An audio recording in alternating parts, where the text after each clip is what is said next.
35 days after the deadliest mass shooting in modern American history, the country is dealing with another senseless act of violence. This time, a house of worship is the scene of the deadliest shooting in Texas history. Residents of Sutherland Springs gathered last night near the church where the massacre took place to remember the victims. A gunman killed 26 people in the attack during Sunday morning services. About 20 other people were injured. After a chase, police found the suspect dead with a gunshot wound inside his vehicle. CBS News has learned he is 26-year-old Patrick Kelley. Investigators do believe that he shot himself in the small community of Sutherland Springs, which is about 30 miles southeast of San Antonio, is the latest target today. Jeff Glor is at the First Baptist Church with how this investigation is progressing. Jeff, a lot of people still can't believe this happened at church on Sunday morning. Good morning to you. Texas is heartbroken this morning, Gayle. You can see behind me here, this is the church. Directly behind me is a Sunday school building, which is part of the church complex. And then over that, you see the steeple and then the lights from investigators as they continue all of their work this morning. Texas Governor Greg Abbott described the massacre here as an act of pure evil. Churchgoers were gunned down shortly after they settled in for the start of Sunday morning services.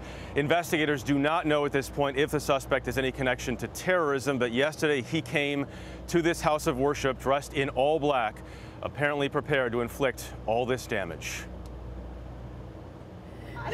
The anguish in a small town after police say Patrick Kelley opened fire and killed over 24 worshipers at the First Baptist Church. I saw the guy, and to know that that's what he was doing, it just, your mind doesn't want to process it. Investigators say the suspect was first spotted at a Valero gas station across the street around 11:20 a.m. Sunday. That suspect crossed the street to the church, exited his vehicle, and began firing at the church.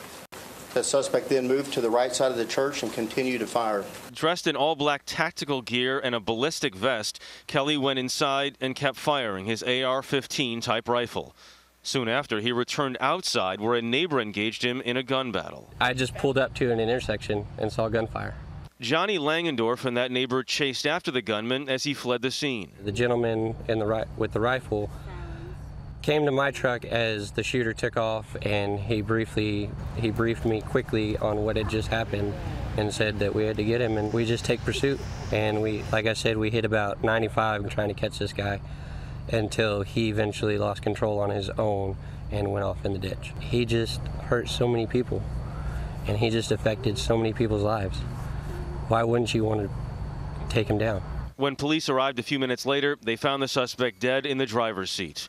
CBS News has learned Kelley served at Holloman Air Force Base in New Mexico from 2010 to 2014. He was court-martialed in 2012 on charges he assaulted his spouse and child. Kelley was sentenced to 12 months confinement and received a bad conduct discharge.